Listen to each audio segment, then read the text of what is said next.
బలిదానమైనటువంటి మహనీయుడు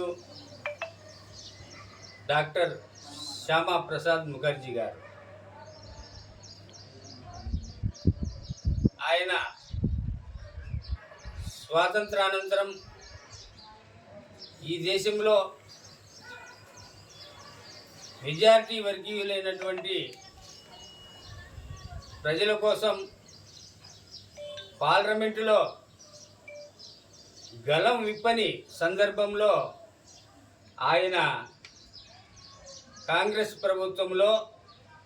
కేంద్ర మంత్రిగా తన పదవికి రాజీనామా చేసి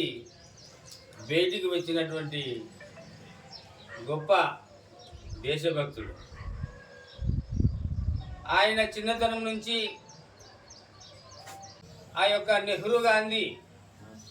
నెహ్రూ ప్రధానమంత్రి ఆలోచనలకు వ్యతిరేకంగా ఈ దేశంలో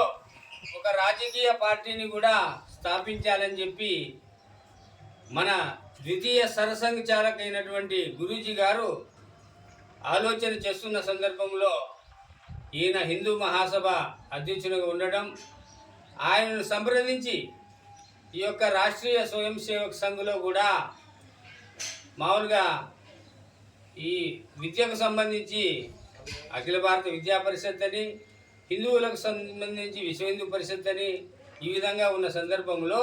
రాజకీయ క్షేత్రంలో కూడా మనము ఉండాలని చెప్పి ఆయన్ను శ్యామ్ ప్రసాద్ ముఖర్జీ గారిని ఒప్పించి,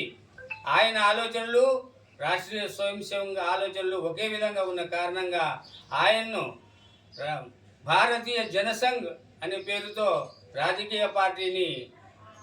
మొట్టమొదటి అధ్యక్షునిగా డాక్టర్ శ్యామప్రసాద్ ముఖర్జీ గారిని నియమించి ఆ రోజు నుంచి ఈ దేశంలో ఉన్నటువంటి మెజారిటీ వర్గీయుల కోసం, ఈ యొక్క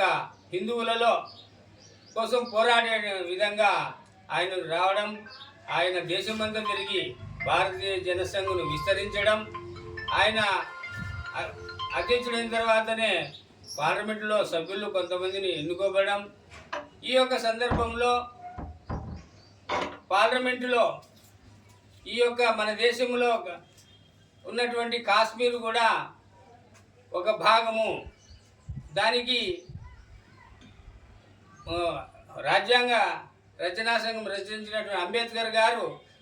కాశ్మీర్కు స్వయం ప్రతిపత్తి కావాలని షేక్ అబ్దుల్లా గారు ప్రతిపాదిస్తే తిరస్కరించారు. కానీ నెహ్రూ గారు పట్టుబట్టి ఈ యొక్క కాశ్మీర్కు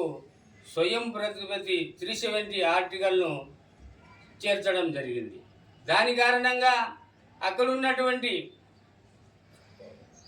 ముస్లిమేతరులు, మామూలు హిందువులు కావచ్చు, జైనులు కావచ్చు, సిక్కులు కావచ్చు, వారందరినీ కూడా అణిచివేయడం ప్రారంభం జరిగింది. వారందరూ కూడా ఢిల్లీ మామూలుగా ఫుట్పాత్ మీద